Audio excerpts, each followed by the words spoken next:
Yeah. So as content creators, we have to constantly recreate ourselves.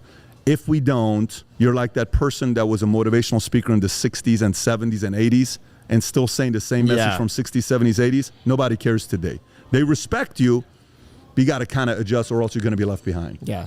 Sometimes I feel like I lose that sharpness, though, after so many years when you don't have that same level of focus and that same drive as you did when it was new.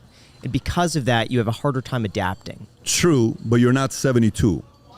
It's true. You're young. How old are you? You're 32. You're 32 years old. Like you know, like you're like, just so you know, like your next 20 years is, you're like, the next 20 years you're gonna do 100 times what you did the last 10 years. It's not even close.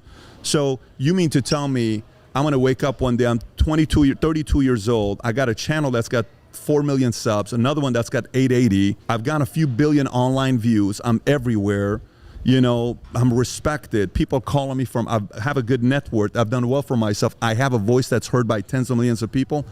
What do I now want to do with this voice? I will tell you, if it's just subs, you'll eventually get bored.